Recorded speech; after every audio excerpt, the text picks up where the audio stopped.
अस्सलाम वालेकुम। आज की इस वीडियो में हम बात करेंगे जेलिफिजन इन्फ्यूजन के बारे में। जेलिफिजन ड्रिप का इस्तेमाल हमेशा इमरजेंसी में किया जाता है और इसीलिए इसको इमरजेंसी फ्लूइड सॉल्यूशन कहा जाता है। और जेलिफिजन के बारे में कहा जाता है कि जब आपको किसी भी पेशेंट को इमरजेंसी में ब्लड ट्रांसफ्यूजन करनी हो और ब्लड अरेंज ना हो रहा हो तो ब्लड के अल्टरनेट हम हमेशा हेमासिल या जेलिफिजन इन्फ्यूजन का इस्तेमाल करते हैं। जेलिफिजन इन्फ्यूजन जो है वो स्लाइटली येलोइश कलर यानी इसका पीला सा कलर होता है और ये स्टेराइल सॉल्यूशन होता है। जेलिफिजन में एक्टिव इंग्रेडिएंट जिसको हम मॉडिफाइड जेलेटिन फ्लूइड कह सकते हैं कि इसमें मॉडिफाइड जेलेटिन्स होते हैं और ये फ्लूइड होता है और इसमें एक्टिव इंग्रेडिएंट मजीद इसमें सोडियम आयंस होते हैं, क्लोराइड आयंस होते हैं। जब किसी शख्स का ट्रॉमा हो गया हो, एक्सीडेंट हो गया हो या बोन फ्रैक्चर हो गई हो या क्रैश इंजरी हो गई हो और ब्लड बहुत ज्यादा लॉस हो गया हो तो इस कंडीशन में हमेशा इन इमरजेंसी ड्रग्स का इस्तेमाल किया जाता है, क्योंकि जब बॉडी में से ब्लड बहुत ज्यादा लॉस हो चुका होता है, ब्लड बहुत ज्यादा जाया हो जाए तो हमें फौरी तौर पर ब्लड ट्रांसफ्यूजन की जरूरत पड़ती है। लेकिन इमरजेंसी में ब्लड ट्रांसफ्यूजन पॉसिबल कभी हो सकती है, कभी नहीं हो सकती। तो ब्लड ट्रांसफ्यूजन का जो प्लाज्मा को एक्सपेंड करने के लिए फिर हम जेलिफिजन या हेमासिल इन्फ्यूजन का इस्तेमाल करते हैं। इससे होता क्या है कि ये इन ब्लड वॉल्यूम को इंक्रीज कर देता है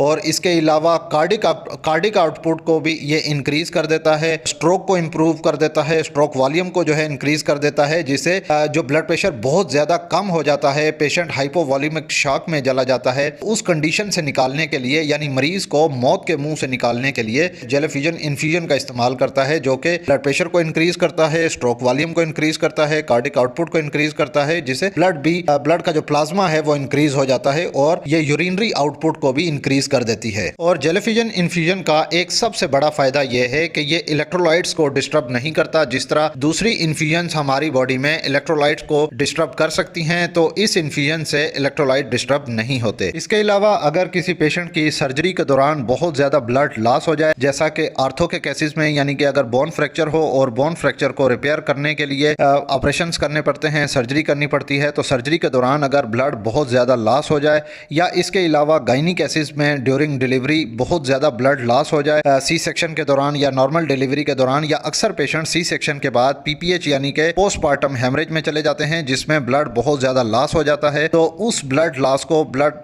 प्लाज्मा को एक्सपेंड करने के लिए और फौरी तौर पर इमरजेंसी को ट्रीट करने के लिए जेलिफिजन इन्फ्यूजन का इस्तेमाल किया जाता है। इसके अलावा अगर कोई शख्स किसी भी तरीके से जल जाए तो जलने की वजह से स्किन से प्लाज्मा यानी कि स्किन से पानी बहुत ज्यादा निकलता है, जिससे प्लाज्मा बहुत ज्यादा जाया होता है। तो इस प्लाज्मा को कवर करने के लिए, इलेक्ट्रोलाइट्स को कवर करने के लिए भी जेलिफिजन इन्फ्यूजन का इस्तेमाल किया जाता है। और जेलिफिजन इन्फ्यूजन का इस्तेमाल डायरिया, वॉमिटिंग या बहुत ज्यादा इलेक्ट्रोलाइट लॉस हो चुके हों तो इस कंडीशन में भी किया जाता है। डायरिया वॉमिटिंग से एक हिस्ट्री याद आई कि जब 1830 में 1830 में यूरोप में एक बीमारी फैली थी जो कि कालरा बीमारी थी और इसको ब्लू कालरा का नाम दिया गया था, जिसमें लाखों अफराद इसकी मौत का शिकार हुए थे इस बीमारी से। और ब्लू कालरा की बीमारी सिर्फ एक किसी मुल्क में नहीं रही थी बल्कि बहुत से मुल्कों में इस बीमारी ने अपना घर कर लिया था, जिसमें मॉस्को, फिनलैंड, पोलैंड और भी कई ममालिक थे जिसमें यह बीमारी बहुत ज्यादा फैल चुकी थी। तो जो पेशेंट इस बीमारी की वजह से, विब्रियो का कालरा वायरस की वजह से बहुत ज्यादा क्रिटिकल कंडीशन में चले जाते थे, तो उन पेशेंट्स को भी ट्रीट करने के लिए, उन पेशेंट्स को भी इमरजेंसी में से निकालने के लिए, मौत के मुंह से निकालने के लिए कोलाइडल सॉल्यूशंस का इस्तेमाल किया जाता था, जिसमें हेमासिल या हम जेलिफिजन इन्फ्यूजन का इस्तेमाल कह सकते हैं। 1830 के बाद इस आर्टिफिशियल प्लाज्मा का बहुत ज़्यादा इस्तेमाल बढ़ गया, जो कि किसी भी पेशेंट को शॉक को ट्रीट करने के लिए या हाइपोवॉल्यूमिक शॉक को ट्रीट करने के लिए इन कोलाइडल सॉल्यूशंस का इस्तेमाल किया जाता, जिसमें जेलिफिजन इन्फ्यूजन थी। और वर्ल्ड वार 1 के दौरान भी जब बहुत ज़्यादा सिपाहियों में कैजुअलिटीज़ हुई,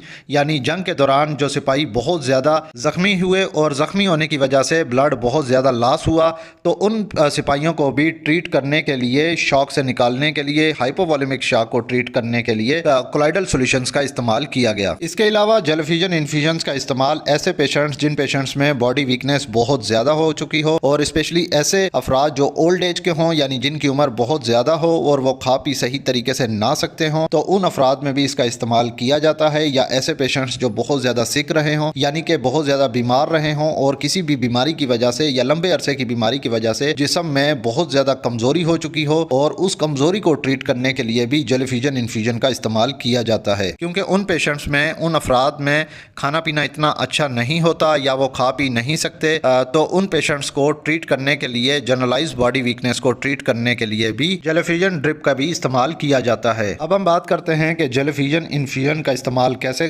करना चाहिए, यानी इस ड्रिप को कैसे लगाया जाता है। तो जेलिफिजन जो ड्रिप होती है ये इन्फ्यूजन 500 ml की होती है और इसका डोज डिपेंड करता है पेशेंट की कंडीशन पे, सिवियरिटी ऑफ इमरजेंसी पे, तो उसी हिसाब से ही इसका डोज एडजस्ट किया जाता है। ज़्यादातर इस ड्रिप का इस्तेमाल 500 ml में किया जाता है, यानी कि एक ड्रिप लगाई जाती है। अगर किसी पेशेंट को बहुत ज़्यादा इमरजेंसी हो तो उस इमरजेंसी को ट्रीट करने के लिए भी 2 से 3 ड्रिप्स का इस्तेमाल किया जा सकता है। इमरजेंसीज को हमेशा ट्रीट करने के लिए बिग बोर का कैनुला लगाते हैं जो कि ग्रीन कलर 18 गेज का होता है और इमरजेंसी केस में इस ड्रिप को रैपिडली इन्फ्यूज किया जाता है, जो कि 20 मिनट से भी कम में इस ड्रिप को 500 ml तेजी से बॉडी में पुश कर दिया जाता है ताकि मरीज की जान बचाई जा सके। और जेलिफिजन इन्फ्यूजन का इस्तेमाल अगर बॉडी वीकनेस को ट्रीट करने या ओल्ड एज पेशेंट्स में देनी हो तो ऐसे अफराद में कम से कम 4 घंटों में इस ड्रिप को इन्फ्यूज करना चाहिए। 4 घंटों से कम इस ड्रिप को इन्फ्यूज नहीं करना चाहिए। और जेलिफिजन ड्रिप लगाने से पहले इस बात का खास ख्याल रखना चाहिए कि ड्रिप अगर सर्दियों में लगाई जा रही है तो वो सर्दियों में इस ड्रिप का टेम्परेचर मेंटेन करना लाजमी है, यानी ड्रिप का टेम्परेचर देखना लाजमी है कि ड्रिप अगर बहुत ज़्यादा ठंडी हो तो उसको स्लाइटली वार्म कर लिया जाए, जो कि बॉडी टेम्परेचर के बराबर कर लिया जाए, क्योंकि अगर बहुत ज़्यादा ये ठंडी ड्रिप लगा दी जाए मरीज़ को तो पेशेंट को उसी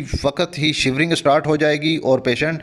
उस कंडीशन से निकलने के बजाय एक और कंडीशन में चला जाएगा। तो ड्रिप लगाने से पहले हमेशा इस बात का ख्याल रखा जाए कि ड्रिप का टेम्परेचर हमारी बॉडी टेम्परेचर के बराबर होना चाहिए। अब हम बात करते हैं कि जेलिफिजन ड्रिप का इस्तेमाल प्रेगनेंसी के दौरान किया जा सकता है या नहीं। तो प्रेगनेंसी के दौरान जेलिफिजन ड्रिप्स का इस्तेमाल किया जाता है। ये प्रेगनेंसी में सेफ है, क्योंकि प्रेगनेंसी में भी इमरजेंसी को ट्रीट करने या अक्सर पेशेंट्स में प्रेगनेंसी के दौरान जनरलाइज बॉडी वीकनेस को ट्रीट करने के लिए भी जेलिफिजन ड्रिप्स का इस्तेमाल किया जाता है। लेकिन ये बात जहन नशीन कर लें कि कभी भी डॉक्टर के मशवरे के बगैर, गायनोकोलॉजिस्ट के मशवरे के बगैर इस ड्रिप का इस्तेमाल, किसी भी ड्रग का इस्तेमाल बिल्कुल भी नहीं करना चाहिए। अब हम बात करते हैं कि जेलिफिजन इन्फ्यूजन का इस्तेमाल, जेलिफिजन ड्रिप का इस्तेमाल किन कंडीशंस में नहीं कर सकते या किन बीमारियों में हम इस ड्रिप का इस्तेमाल नहीं कर सकते। ऐसे पेशेंट्स जिनको कंजस्टिव हार्ट फेलियर हो, यानी ऐसे पेशेंट्स जिनका दिल फेलियर की तरफ हो, दिल फेल हो चुका हो, दिल सही तरीके से काम ना कर रहा हो, ऐसे पेशेंट्स में जेलिफिजन ड्रिप का इस्तेमाल नहीं किया जाता। इसके अलावा ऐसे पेशेंट्स जो किडनी फेलियर में हों, जिनके गुर्दे खराब हो चुके हों,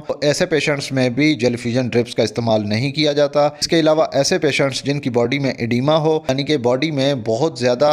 बॉडी स्वेलिंग हो चुकी हो और वो स्वेलिंग बॉडी में वाटर रिटेनिंग की वजह से हो, यानी कि बॉडी में वाटर बहुत ज़्यादा रिटेन हुआ हो, तो उन पेशेंट्स में भी जेलिफिजन ड्रिप्स का इस्तेमाल बिल्कुल भी नहीं करना चाहिए। अब हम बात करते हैं कि जेलिफिजन ड्रिप के इस्तेमाल से क्या साइड इफेक्ट पॉसिबल हो सकते हैं। तो जेलिफिजन के इस्तेमाल से, इस ड्रिप के इस्तेमाल से नोजिया यानी कि मतली होने की शिकायत हो सकती है, सर में दर्द होने की शिकायत हो सकती है। इसके अलावा चेहरे पे स्वेलिंग यानी चेहरे पे सूजन की शिकायत भी हो सकती है। और एक बात यह भी जहन नशीन कर लें कि जैसा कि इस ड्रिप का इस्तेमाल, जेलिफिजन का इस्तेमाल हमेशा इमरजेंसीज में किया जाता है और ये हमेशा क्रैश कार्ट में मौजूद होती है, किसी भी हॉस्पिटल में, किसी भी इमरजेंसी रूम में ये हर वक्त मौजूद होती है ड्रिप। तो इस ड्रिप को लगाने से पहले इसकी डेट ऑफ एक्सपायरी लाजमी चेक कर लें, क्योंकि इसकी डेट ऑफ एक्सपायरी जो होती है, जो इसकी शेल्फ लाइफ होती है, वो 3 साल तक होती है। तो ऐसी मेडिसिन जो क्रैश कार्ट में रखी गई हों तो वो लंबे अरसे तक रखी जाती हैं। तो लगाने से पहले उन इंजेक्शन ड्रिप्स को या उस ड्रग को इस्तेमाल करने से पहले